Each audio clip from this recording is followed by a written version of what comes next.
भारत को आज़ाद हुए 70 साल हो गए, हमारे संविधान को लागू हुए 70 से 75 साल हो गए, तो आज भी वो जातिवाद की घटना लगातार चरम पे हैं। क्यों? क्योंकि इस देश में सरकार का जो ढकोसलापन है, इस देश में जो संघवाद की, जो हिंदू राष्ट्र की उनकी नीति है, उसको किस तरीके से थोपने की कोशिश कर रहे हैं वो। अब हम तो एक सवाल पूछना चाहते हैं, अगर आपका ये हिंदू राष्ट्र होगा तो कहाँ दलितों की जगह होगी, कहाँ आदिवासियों की जगह होगी? तो वही उसमें जब बात रखेंगे, क्योंकि लगातार चाहे हर कोई से भी कोने में होगी। अब बताइए एक छोटे से बच्चे की क्या नीति क्या हो सकती है कि उसको सिर्फ घड़े चूने पर मार दिया गया, या उससे पहले की मात्र 200 रुपये की फीस के लिए एक और बच्चे को मार दिया गया। तो ये लगातार किस तरीके से, चाहे आदिवासी हो चाहे दलित कम्युनिटी हो, उन पे लगातार हमले हो रहे हैं। तो उसके खिलाफ हम यहाँ से दिल्ली यूनिवर्सिटी से, मैं जैसे दिल्ली यूनिवर्सिटी से आता हूँ, यहाँ से एक आवाज़ बुलंद करने की कोशिश पूरी जारी है। हम यहाँ से एक आंदोलन करने की पूरी कोशिश जारी है। ये मात्र पहला दिन नहीं जो हम जंतर मंतर पे हम लगातार आए हैं, और ऐसे इश्यूज़ के लिए लगातार लड़ रहे हैं और आगे तक लड़ते रहेंगे। क्योंकि आज जब यहाँ पे आने का मौका मिला है, क्योंकि मैं एक दलित समाज से आता हूँ, उत्तर प्रदेश के एक गांव से आता हूँ, जब यहाँ दिल्ली यूनिवर्सिटी में पढ़ने का एक मौका मिला है, तो हम अपने जिस समाज से आते हैं, जिस समाज को हमेशा से ऑपरेट किया गया है, सताया गया है, आज उस समाज की आवाज़ उठाना हमारा कर्तव्य है। और अब मैं और भी चाहूँगा जो लोग मुझे देख रहे होंगे कि कम से कम इस आवाज़ को बुलंद करने के लिए हमारे साथ आएँ। उस मुद्दे पे जिस मुद्दे से दलितों को हमेशा पीछे किया गया है, हमेशा ढकेला गया है, उनको खाना खाने से रोका गया है, उनको अपने पास बैठाने से रोका गया है।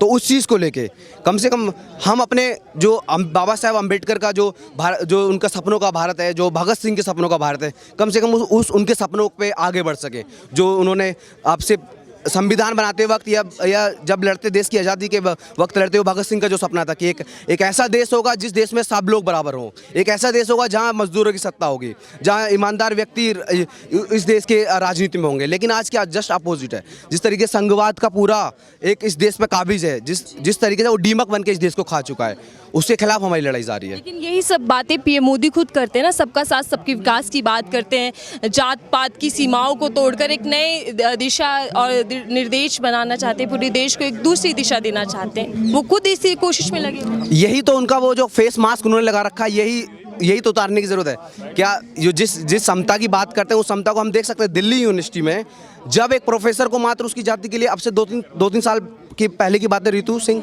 उनको निकाल दिया गया डीआरसी कॉलेज में। और ऐसे बहुत सारे लगातार चीज़ें आ रही हैं। अभी एनईपी लागू कर रहे हैं ये। क्या आपको देश बेचना आपके लिए समता का या मेक इन इंडिया का वो है?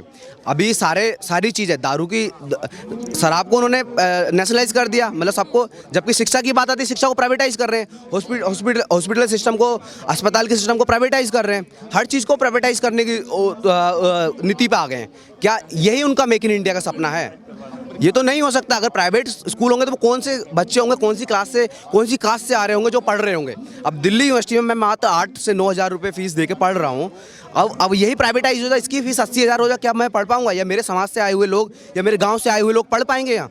मैं तो समझता हूँ कि मुझे तो ये देने में मुश्किल हो जाती है। तो 80 से 1 लाख रुपये की फीस कहाँ से देंगे? तो क्या नरेंद्र मोदी का सपना है देश को लेके, हमारे शिक्षा को लेके, हमारे स्वास्थ्य को लेके? पूरा अंधकार में जा रहा है। मैं क्लियरली नहीं देख पा रहा हूँ, या हमारे जैसे लोग नहीं देख पा रहे कि क्या तुम्हारे जो नई शिक्षा नीति को बहुत ज़्यादा प्रोग्रेसिव बता रहे हो तुम, बहुत, तो क्यों उस पर तमाम बुद्धिजीवी बाहर निकल के आ रहे हैं? क्यों उसके खिलाफ यही जंतर मंतर पर हम लगातार उसके खिलाफ या अपनी यूनिवर्सिटी में लगातार प्रयास कर रहे हैं कि उसको हम रिजेक्ट करा पाएँ? तो ये सिंपल एग्जाम्पल दिया, बाकी और भी बहुत सारे, मतलब जो एक तरफ तो हिंदू राष्ट्र की मांगे उठ रही हैं, एक तरफ खुद प्रधानमंत्री 25 सालों का सपना दिखा रहे हैं कि 25 साल और दे दो तो हम हो सकता है कि एक विकसित देश कहलाया जाए। लेकिन दूसरी तरफ जो आम जनता है, गरीब है, मजदूर है, वो सड़कों पर हैं तमाम मुद्दों को लेकर, बेरोजगारी, महंगाई, नौकरियां। तो क्या इस वक्त जो देश के हालात बने उसको कैसे देखते हैं?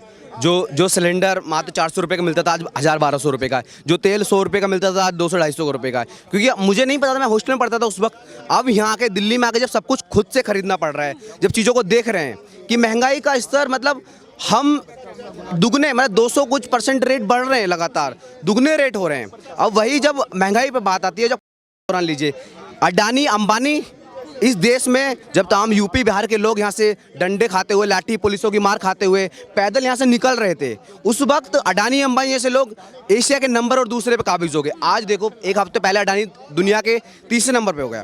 अब उस देश को तुम किस तरीके से आगे बढ़ा रहे हो कि मात्र मोनोपोली कैपिटलिज्म, मतलब मात्र 5-6 लोग उसको किस तरीके से आगे बढ़ा रहे हैं।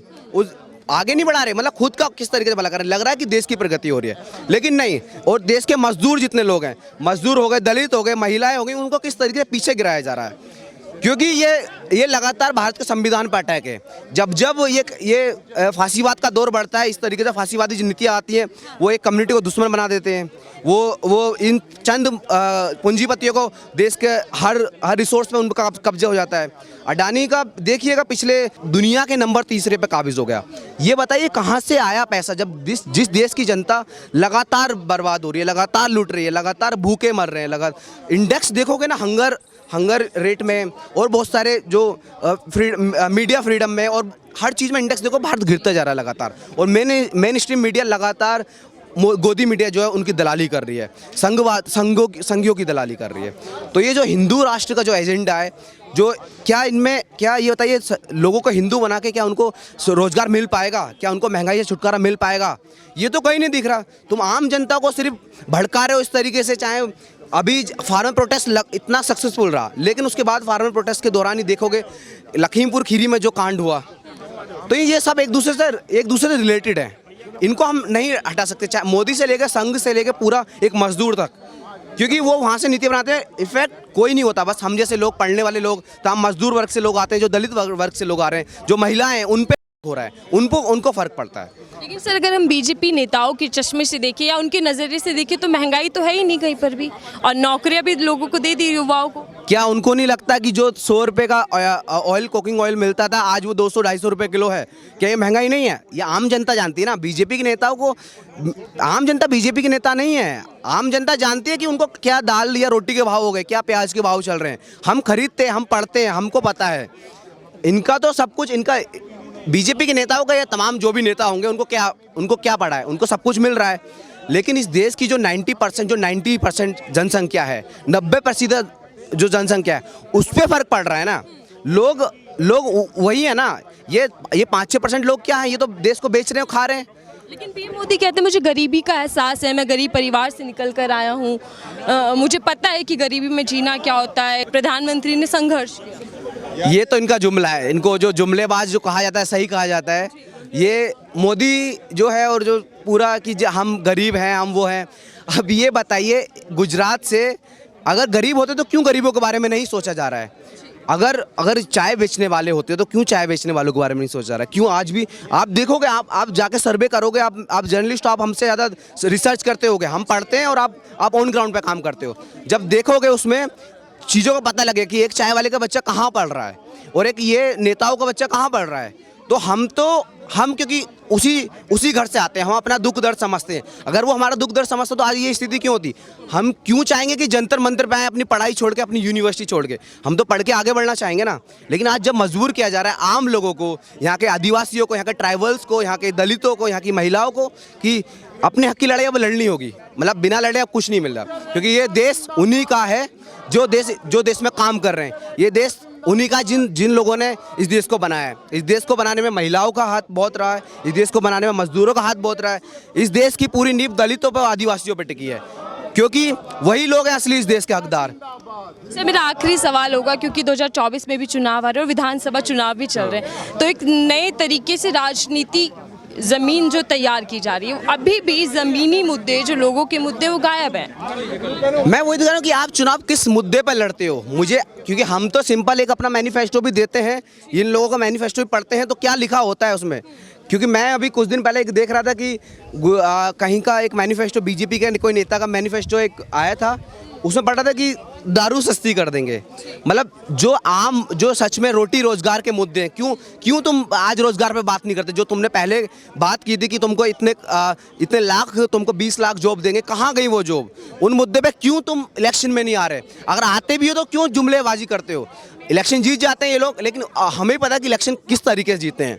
ये इलेक्टोरल पॉलिटिक्स, ये बुर्जुआ पॉलिटिक्स जानते हैं कि इनको जीतना कितना, इन्होंने जो रास्ते ढूंढ लिए हैं वो रास्ते से आराम से जीत रहे हैं। लेकिन क्या सच में इस देश में सबसे, मैं उत्तर प्रदेश से आता हूँ, मतलब बीजेपी का सबसे बड़ा गढ़ जिसको बोलते हैं वहाँ, और मैं एक ऐसी इंडस्ट्रियल एरिया से आता हूँ जहाँ सबसे ज़्यादा मजदूर रहते हैं, तो मैं देखता हूँ कि वहाँ सुबह कमा के आते हैं, शाम को वो अपनी दवाई के लिए भी कम खर्च करते हैं ताकि वो 10 रुपये बचा पाएँ।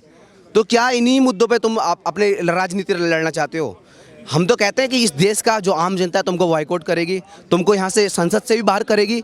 वो दिन दूर नहीं है जब तुमको संसद से भी बाहर करेगी और इस देश की जो तुम्हारी गंदगी जो विचारधारा है, जो तुम्हारी सो कॉल्ड हिंदू राष्ट्र की जो विचारधारा है उसको, क्योंकि हम किसके सपनों पर टिके, हम भगत सिंह के सपनों पर टिके हैं, हम अम्बेडकर के सपनों पर टिके हैं, जो अम्बेडकर ने पहले ही बता दिया था। मोदी जी भी दिखा रहे हैं। क्या कौन से सपने दिखाने, वो संघवादी जो संघी जो उनकी आइडियोलॉजी वो उनके सपने हैं। तो हम तो बोलते हैं हम वो बिल्कुल नहीं होने देंगे, हम लड़ेंगे और जीतेंगे। बहुत बहुत धन्यवाद हमसे बात करने के लिए सर।